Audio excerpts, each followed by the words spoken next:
What the heck is going on today? It's Monday, and there's a lot we need to talk about. I was able to watch the full 2 hour PGMN video around 5 to 7 a.m. after I woke up. I was actually planning to make a reaction video right away, but we had a massage appointment scheduled today. Plus, some unexpected errands came up. So, wow, I honestly don't even know where to begin. Let me start by giving some context about the 2 hour PGMN video and how people reacted immediately after watching it. So, what PGMN claimed, PGMN personalities including Franco, Mabanta, and CJ Hero said they spent months compiling budget documents, correlated findings, contractor testimonies, Senate hearing clips, and alleged insider information. According to their statements, the expose supposedly argued that flood control corruption was systemic. House budget leadership allegedly controlled project insertions, and Romualdez allegedly sat at the center of the political network. PGMN described the project as a 90-minute or even 2 hour expose containing hard evidence. So why Romualdez became the focus, the mastermind? Framing did not originate only from PGMN.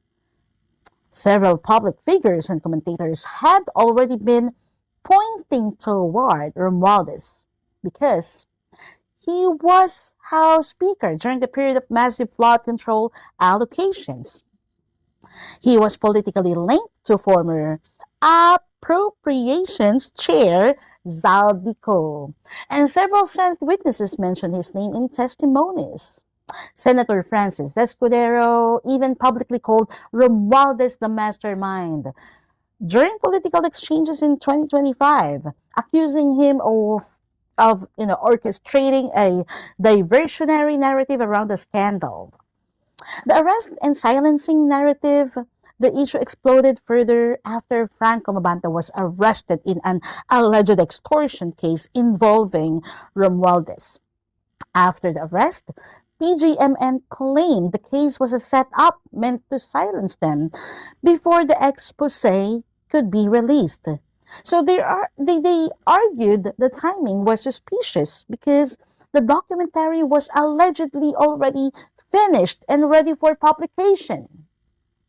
Romualdez Camp responded by accusing PGMN of extortion rather than journalism, saying if they truly had evidence, they should release it publicly or submit it to authorities, not allegedly use it as leverage. So, what evidence was actually shown publicly? This is where the controversy becomes important. Based on publicly available reporting, no definitive smoking gun document proving Romualdez personally ordered corruption has been publicly authenticated. So much of the material discussed involved political associations, budget structures, testimonies, alleged money deliveries, and circumstantial links. Even Senator Panfilo Lacson clarified that while Romualdez was recommended for investigation in a draft report, investigators still lack direct evidence proving he personally received money. Public reaction, online reaction became highly polarized. Supporters of PGMN said the expose revealed a protected political network. Critics argued the documentary relied too heavily on speculation, narration, and political framing without airtight proof. So some Reddit discussions specifically criticized the expose's editing style and claimed it failed to conclusively connect Romualdez to illegal transactions. The key distinction right now, there are three separate layers often being mixed together. Political responsibility. Romualdez held a powerful position during the flood control spending surge. Investigative suspicion. Witnesses and investigators mention his name and connections. Criminal proof, publicly available evidence, has not yet conclusively proven in court that he masterminded the scheme. That's why the issue remains politically explosive but legally unresolved. Why people are mad about PGMN's expose? Is it because they already obviously knew what they said? Lack of trail evidence? Actually, yes. One major reason many viewers were disappointed with the PGMN expose is that a lot of the information felt like it was already publicly known. People had already seen Senate hearings, contractor testimonies, COA observations, flood control budget anomalies, and accusations involving powerful politicians. So, when PGMN heavily promoted the expose as something that would bring down Martin Romualdez or reveal the mastermind, many viewers expected leak bank records, signed documents, whistleblower videos, money trails, wire transfers, or undeniable insider evidence. Instead, many felt the documentary mostly compiled existing public information, connected dots politically, and relied on narration and interpretation rather than hard proof. So, what are the main reasons people were not satisfied? One, lack of smoking gun. This was the biggest criticism. People expected direct proof. Romualdez ordered kickbacks, evidence he personally received money, authenticated documents, recorded conversations, or financial trails.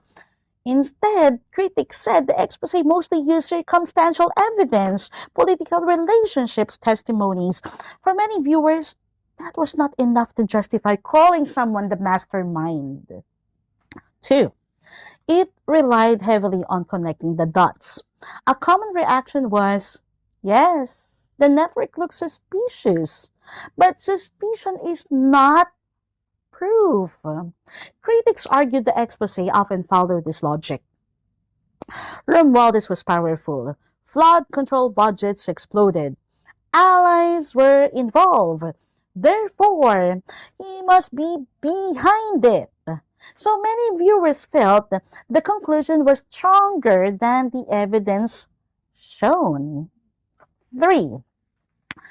Over sensationalized marketing.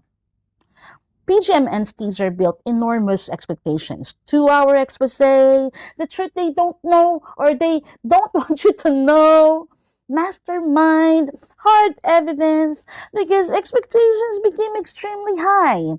People expected something comparable to leaked intelligence, files, investigative journalism documentaries, or corruption exposés with undeniable paper trails. When the final material appeared more commentary driven, some viewers felt overhyped. 4. The audience already believed corruption existed. Another important factor. Many Filipinos already assume corruption exists in infrastructure projects. So, the expose did not shock them.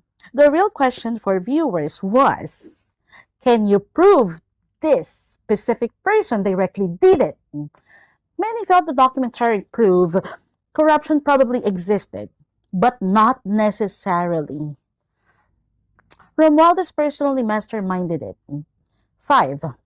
A weak documentary structure for skeptics. Supporters found it persuasive. Neutral viewers and skeptics often did not. Critics said emotional narration was too heavy. Conclusions came before evidence. Clips were selectively edited, and allegations were treated almost as established fact. For skeptical audiences, this reduced credibility.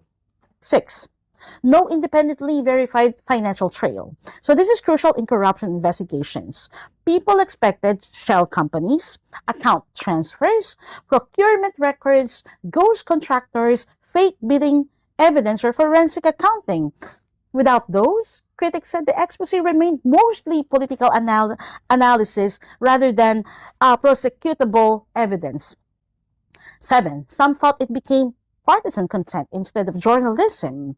Another criticism was that PGMN blurred the line between investigative journalism and political advocacy. Critics argued the tone sometimes sounded like an anti-Romualdez campaign rather than a neutral investigation. So this made some viewers distrust the conclusions. 8. The extortion controversy damaged credibility after Franco Mabante's arrest and the extortion allegations. Some people became suspicious of PGMN itself. Critics asked if the evidence was truly explosive, why not immediately release it publicly? Why were there allegations of negotiation of leverage? Even supporters admitted this controversy distracted from the expose substance. 9. Online audiences today expect receipts. So modern internet audiences are much harder to convince. People now expect screenshots, contracts, metadata, recordings, financial records, and verifiable documents. Narrative-driven expose without documentary proof often struggle to fully convince the public. 10. Mastermind is a very strong accusation.